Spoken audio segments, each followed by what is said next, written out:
The officer didn't raise his voice. He just raised his hand and slapped the 16-year-old black boy so hard that the sound cracked through the courtroom like a snapped bone. No warning, no command, just violence.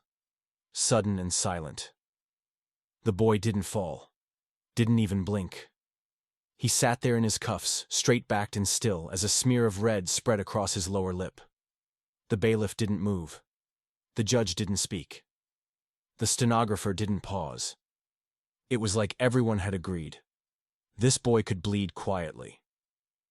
Jalen turned his head slowly and wiped the blood with the inside of his sleeve. Not angry. Not stunned. Just calm. Then he looked at the door. Because someone had just walked in. He didn't smile, didn't nod, but something in him settled, like the world had been off balance, and now it had tilted back into place. The man who entered didn't say a word, didn't rush, just stood there in the back, a shadow in a dark suit, eyes fixed on the boy like he'd been watching this unfold the whole time. But the room hadn't noticed him yet, not like they'd noticed Jalen. When the boy had first walked in, cuffed and quiet, the entire room seemed to lean forward. Not with empathy, but expectation. His skin color walked 10 steps ahead of him. His age walked 10 steps behind. He must have done something, someone behind whispered. That's all it took. The kind of sentence that makes a child guilty before the record even starts. Officer Doyle took the stand like it was routine. He wore his badge like armor, his smirk like punctuation. The suspect resisted, he said. Got aggressive during detainment. His voice was casual, practiced, like reading off a checklist. The judge didn't ask for details, just nodded. A small nod. A dangerous one. The kind that doesn't need to say guilty. It assumes it. Jalen didn't speak, didn't react, until he did. One subtle tilt of the head. One quiet question. This your version of justice? No attitude. No sarcasm. Just a question. The kind that makes power twitch. Doyle's jaw locked. He stepped off the stand. 2 strides forward. Then, right in front of the bench with the whole courtroom watching, he swung and struck the boy across the face. And again. No one moved. That was the part that stuck. The slap was horrifying. But the stillness afterward? That was worse. Jalen stayed seated. His hands remained in his lap. The sting bloomed across his cheek, but he didn't wince. Instead, he looked up at Doyle. Dead in the eye. You'll regret that, he said, barely above a whisper. Not a threat. Not even a promise. A prophecy. The silence that followed wasn't peaceful. It was shameful. A courtroom filled with professionals too trained, too uniformed, too experienced to do nothing. Recess was called. The judge left the bench without a glance. As people stood and shuffled, pretending they hadn't just seen a child assaulted by a man in uniform, a woman entered quietly. Not young, not old, but sharp. She walked with purpose, heels soft on tile, and knelt beside Jalen. I'm Nina, court-appointed defense. He didn't look at her, just stared ahead, as if the walls themselves had already given their verdict. You have a name? She asked, voice low. He hesitated, then turned to her, slow and deliberate. Names don't matter here. She didn't push. I'd still like to know. He blinked once, then gave it. Jalen Carter. Nina Ford had seen dozens of kids in handcuffs, but none like him. Jalen didn't shift, didn't blink, didn't speak unless he meant to. She watched him closely, eyes narrowing, not in suspicion, but in study. Something didn't add up. His posture wasn't defensive, and he didn't fidget like most kids do when cornered. There was no panic in his breathing. His stillness didn't come from fear. It came from training. Then she noticed it. A thin silver chain disappearing beneath the collar of his shirt. Not decorative, not loud, just barely catching the light as he adjusted in his seat. She leaned forward instinctively. The engraving flashed for a second. Carter Field Office. FBI. Her breath caught. She didn't speak, didn't react outwardly, but Jalen saw it in her face. He knew she'd seen it. He reached up slowly, tucked the chain back beneath his collar, and turned his head slightly, not hiding it, just ending the conversation. "I'm not explaining myself anymore," he said, voice low. "And even if I did, it wouldn't change how they look at me in here." That's when Nina understood. He wasn't fighting for innocence. He was fighting for survival. While the rest of the room buzzed with low conversation, lawyers chatting, phones glowing, court staff sipping coffee, Jalen sat alone at the defense table. Still cuffed. Still calm. Then they came for him again. 2 officers approached. Not rushing, not shouting, just casual. Like it was routine. "Standard protocol," one said. "Courtroom sweep." Without waiting, they unzipped his backpack, dumped it out on the table. Papers, pens, even a sandwich in foil, which they tossed to the floor like garbage. His notebooks hit the tiles, pages fluttering open like exposed nerves. He didn't stop them, didn't even blink. Nina stood up sharply. "He's not being charged with possession. You don't have grounds for a search." One of the officers didn't even look at her. "If you've got an issue, file a complaint." That phrase again. Cold, mechanized, like pressing a button that opens a trap door. Later. Always later. A delay disguised as policy. A wall that keeps justice out just long enough to forget what it looked like. The officer scribbled something onto a form and slapped it on the table next to Jalen's scattered belongings. "Suspicious behavior. Logged no drugs, no weapons, just a label." Jalen didn't speak. He bent down, slowly picked up every item, and packed his bag with the kind of quiet efficiency that made it clear. This wasn't new to him. He'd done this before. Many times. That's when one of them leaned toward the other and said, loud enough for everyone to hear, "Look at him. Definitely not headed to college. Kid's a cell block waiting to happen." Nina froze. The room didn't gasp, because no one was surprised anymore. Jalen zipped his backpack shut with a smooth, practiced hand, eyes still down. He didn't offer a response, because what could he say that hadn't been said 1,000 times by boys who looked just like him? Then Officer Doyle stepped back into the room. Same crooked smile, same cocky stride. He walked up to the judge's bench, dropped a folded slip of paper and said, "Your Honor, we're adding resisting arrest and obstruction. The defendant became non-compliant during transport." Judge Simons didn't blink, didn't ask for a statement, just clicked his pen and muttered, "Charges noted." Added to the docket. Then, without looking up, he said it. Plain, robotic. Sometimes you've got to treat them like what they're bound to become. No one gasped this time. They just sat with it, because that's what this courtroom was built for, not justice, prediction. And Jalen? Still motionless. But Nina? Her fists were clenched now, because what she'd just heard wasn't a ruling. It was a prophecy she planned to break. Nina walked back into the courtroom like she'd stepped into an operating theater, flash drive in hand, grip steady. There was no grand speech, no theatrical build-up. Just her voice, controlled, clear. "Your Honor," she said, stopping center floor. "I have video evidence from a civilian camera at Darrow and 5th. It directly contradicts the official account given by Officer Doyle." The judge didn't speak, just raised an eyebrow. Nina handed the drive to the clerk. The screen flickered, then blinked to life. The footage was grainy. No sound. But the image was undeniable. Jalen, thin, cuffed, still, stood between Officer Doyle and an elderly black man who clutched a cane in one hand and confusion in his eyes. The man looked lost, maybe afraid, gesturing gently, pleading with words the video couldn't catch. Doyle shoved him, hard. The old man stumbled, nearly collapsed. Jalen caught him, didn't yell, didn't strike back, just held his arms out wide, like a human shield. That was it. One act of protection, one instinctive move to block harm. And it changed the whole temperature of the room. You could feel it, the shift. People stopped pretending to sip coffee. Even a few jurors leaned forward. Something had cracked open. Nina turned back to the bench. "This video disproves the officer's testimony," she said. "My client intervened, not with force, but with care, to prevent harm, not cause it." For a moment it felt like the tide was turning. Then Judge Simons leaned back, removed his glasses, and stared at the far wall like it had answers he preferred. Unverified footage, he said. Dismissed. No elaboration. No review. Just that. A 3-second dismissal that buried the truth again like a name without a grave. The silence that followed wasn't dramatic. It was devastating. You could hear it, the quiet that lands when hope collapses, not with a bang, but with paperwork. Nina didn't move. Couldn't. Behind her, Doyle smiled, wider than he had all morning.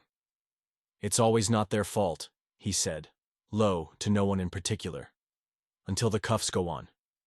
That's when Jalen looked up. First time since the slap. His voice didn't rise. It didn't need to. You're not the first to bury the truth, he said. But I might be the last one to stay buried. No one clapped. No one gasped. But something turned. People shifted in their seats, exchanged looks, took deeper breaths, because they weren't just observing anymore. They were seeing. Jalen folded his hands again. Head down. But the stillness wasn't silence anymore. It was command. For once, the courtroom wasn't judging him. It was watching him. Nina sat back down, her eyes never leaving him. He hadn't snapped. Hadn't shouted when the judge discarded the truth like lint off a collar. But something had changed. He was still calm. But it wasn't surrender. Jalen slid a folded slip of paper across the table toward her. No words, no glance. She unfolded it. Neat handwriting. One line. Watch. Don't act. Not yet. It wasn't a plea. It was instruction. She glanced at him, unsure who was leading whom. Then she saw it.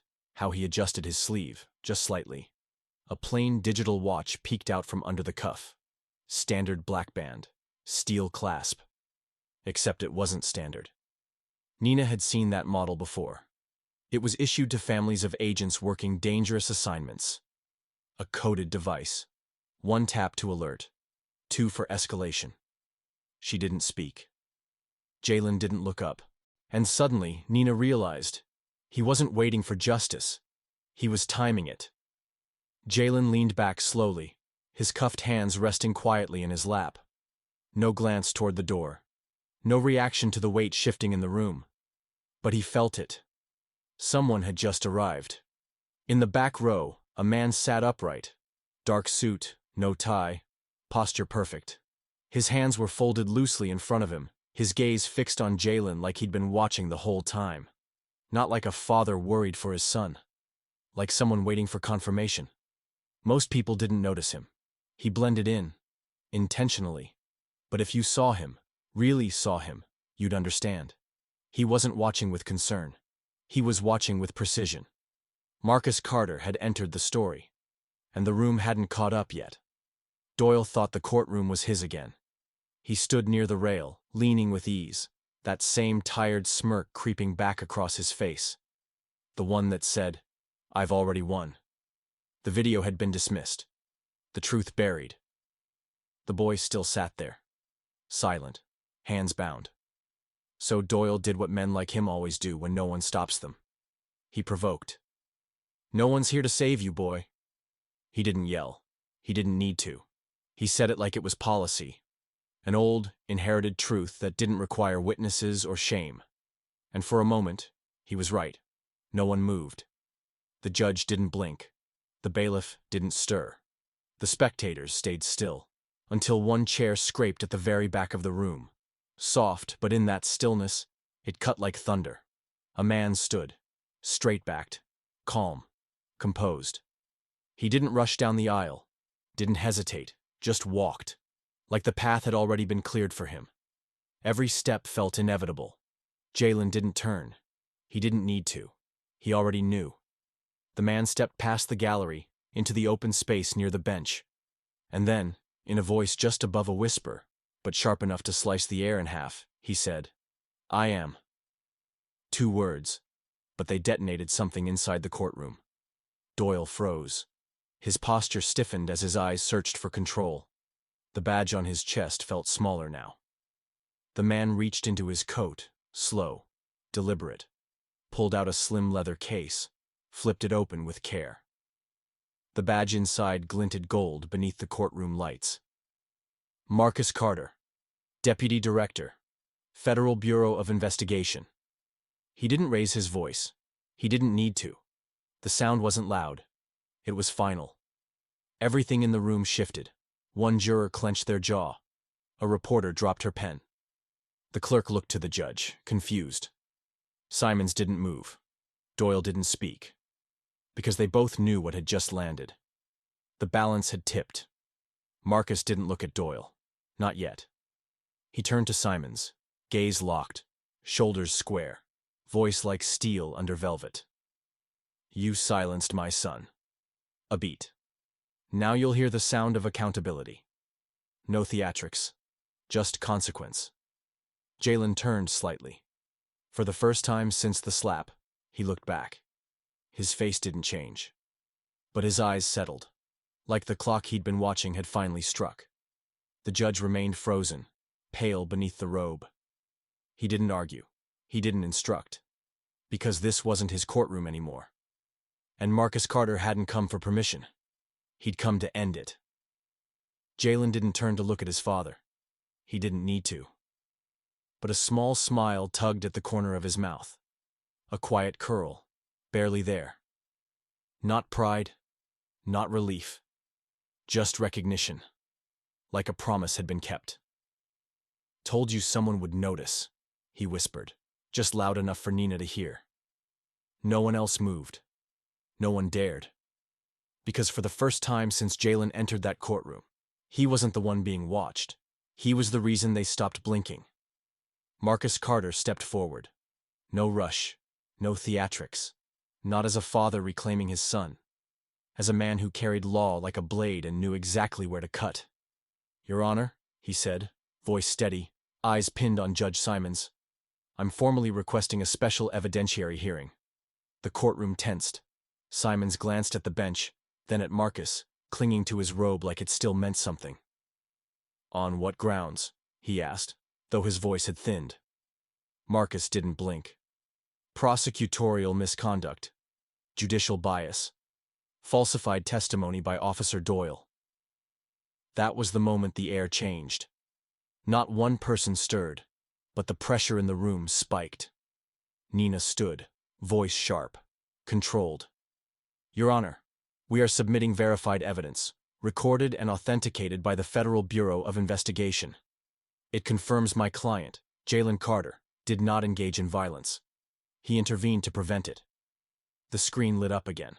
The same video, now watermarked with a time code and an FBI seal. This time, no one dared dismiss it. The room watched Doyle shove the elderly man, watched Jalen step between them. No force, no retaliation, just protection. It was irrefutable. Then Marcus pulled out another file, thicker, heavier, and handed it to the clerk. "These are internal affairs records," he said. 3 prior misconduct reports against Officer Doyle. All flagged. All buried. He looked directly at Simons. All 3 were scheduled for judicial review. All 3 were dismissed. By you. The silence deepened. You could feel the walls lean in. Simons stiffened. His hand hovered over the gavel. But he didn't strike it. He couldn't. Because this wasn't a courtroom anymore. It was a reckoning. Marcus stepped forward one more time. "By federal authority," he said, now louder, now final. "Officer Doyle, you are under arrest for obstruction of justice, abuse of power, and falsifying official documents." Gasps, then movement. 2 federal agents stepped from the side door. Suits, badges, no hesitation. They didn't storm in. They arrived like they had been there the whole time, waiting for the cue. Doyle opened his mouth, but no words came out. The agents moved in. The cuffs clicked. Not rough, just final. In front of the judge. In front of the boy he thought was defenseless. Simons didn't speak. He looked at Marcus, then at Nina, then at Jalen. And he said nothing. Didn't defend his choices. Didn't deny the truth. Just lowered his eyes. Because sometimes silence isn't strength. Sometimes it's surrender. Then the room changed again. Phones went up. First in hesitation, then all at once. The clicking of videos, the beeps of recording, like a downpour breaking open the ceiling. Within minutes, the footage was online. A shaky clip of Doyle in cuffs. A single caption, "Justice for Jalen." It started small, retweets, TikToks, captions whispered like prayers. But by noon, it was everywhere. News anchors replayed it. Comment sections swelled, hashtags multiplied. Justice for Jalen. Silence is power. Watch them fall. And just like that, the truth escaped the courtroom and walked into history. In the gallery, an older black woman stood. She hadn't spoken all day, but now, as Officer Doyle was led out in cuffs, she whispered softly to no one in particular. He never raised his voice, but his silence hit louder than any gavel. And she was right. Jalen hadn't shouted, hadn't begged. He just waited. Waited for the moment that had always felt like it would come. Not out of hope, but out of certainty. When it did, he met it without surprise. The image of him, smiling faintly as the cuffs snapped onto the man who struck him, caught the light of 100 camera phones. That single frame became a symbol, a still image with a heartbeat. A movement began, not born from outrage, but from the calm that follows when truth finally walks in through the front door. The FBI wasted no time. An internal review was launched. Every ruling Judge Simons had signed over the last 5 years was pulled. Names were dusted off. Decisions were re-examined. Cases reopened. The dominoes weren't falling from noise. They were falling from silence, finally heard. And this time, justice didn't have to scream to be felt. The courthouse doors opened. The world was waiting. Flashes popped, reporters surged, questions flew over each other like static, but Jalen didn't rush. He stepped out slowly, side by side with his father. Not escorted, not protected, just walking. A young reporter in the front row found her voice through the crowd. "Why didn't you speak up sooner?" Jalen paused, not to think, but to let the chaos settle. Then he said, quiet but clear, "Because when justice speaks for you, you don't need to yell." It wasn't a tagline. It wasn't rebellion. It was experience distilled into truth. Marcus stood beside him, not as an FBI official, not as the man who turned a courtroom on its head, but as a father who had missed far too much. He leaned slightly toward his son, just enough for Jalen to hear. "I missed your childhood," he said, "but I won't miss your courage." Jalen didn't respond. He just nodded. Once. And they walked. No hand on shoulder, no arms around each other. Just two men, father and son. Step for step. Not toward microphones, not toward applause, but toward something that hadn't existed until that moment. A future rewritten. Behind them, someone began to clap. Then another. It spread. Soft, steady, and rising like the kind of respect you don't cheer for. You feel it. They didn't wave. They didn't pause. Because it wasn't about them. It was about every boy who had ever been told to sit down and disappear. Every father who thought they'd shown up too late. Every name erased beneath paperwork and silence. Now walking free. They silenced one boy, but they awakened a generation. If this story pulled something in you, if it made you pause, breathe, clench your jaw, then maybe it's because deep down, we all want to believe that silence still has power. That dignity can still change the air in a room. Jalen didn't fight with noise. He stood with purpose. And in doing so, he reminded us. Justice doesn't always roar. Sometimes it walks in quietly and doesn't leave alone.